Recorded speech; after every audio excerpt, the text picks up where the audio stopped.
Middle East finance executives have reported substantial economic growth prospects for the year ahead. That's according to the results of a new survey published this week by American Express. You're watching Inside AB. I'm Jeremy Lawrence and I'm joined here by Saud Sawar from American Express Middle East. Saud, welcome. You presented the report findings this week. The top line of all this was the optimism that they have in this region. If you could just run through the top line figures there. About 90% of those executives from the Middle East said that they are prospecting growth in the economy in the year to come.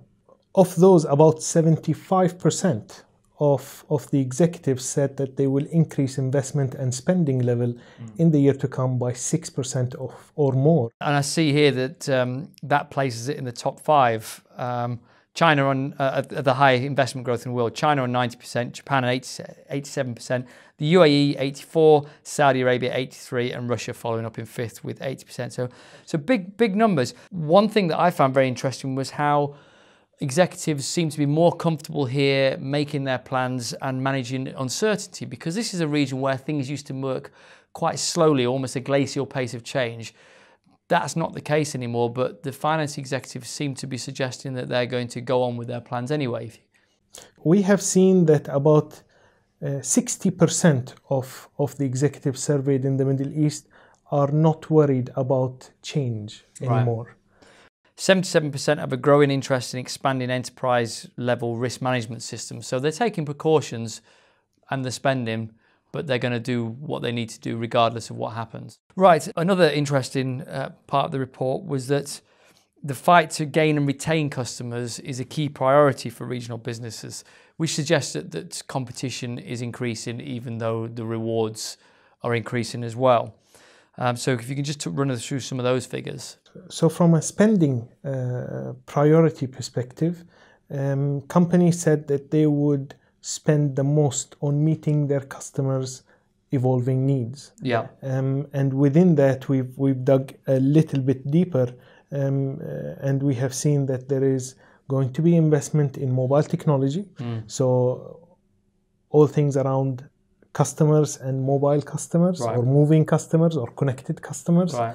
Some of them would call them, but thereafter we've seen that some of the spends would go into process efficiencies and increasing production capacities again to meet those customer needs. Right. So you need to go to the customers wherever they are, but you also need to do it as efficiently as possible. Yes. And product development and investment in products is definitely a priority from what the respondents told us. Right.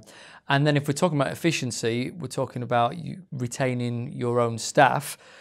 Actually, the story there is that about 73% of respondents told us that they will increase their workforce by 6% or more, right, in the year to come. And then on the other hand, they would employ a number of tactics.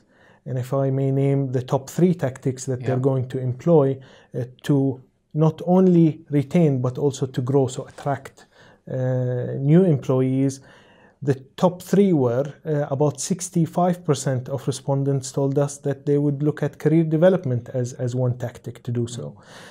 So career development includes training, includes geographic rotation, includes job rotation, includes succession planning. The second tactic that they would employ is improving the workspace, physical and non-physical. And then the third, and I find it interesting, is that 63% of respondents told us that they would be looking at flexible working hours.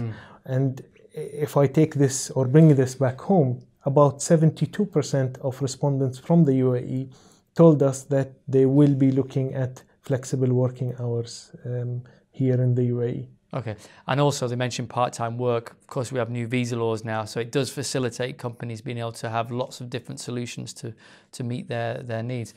I don't suppose they mentioned pay rises, did they though? Right, adopting new technologies, that was seen as a big part of how finance executives are planning for the years ahead. Can you run through some of those statistics? About 66% of respondents said that they are anxious about robotics and automation. And then nearly half of the respondents said that they were anxious about artificial intelligence. If you take that finding, and when we asked about, okay, so what are you investing in?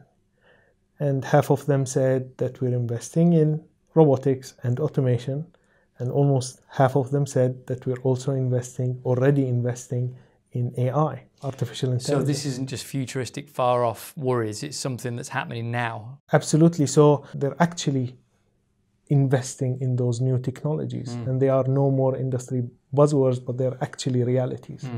And 25% of respondents expect next generation technologies to bring major disruption to their industry in the next 5 years. Organizations or executives working for those organizations are getting used to the new norm with whatever it holds. Great. Okay, Sal, thank you very much for running us through those findings. Thank you for having me, Jeremy. No problem, no problem.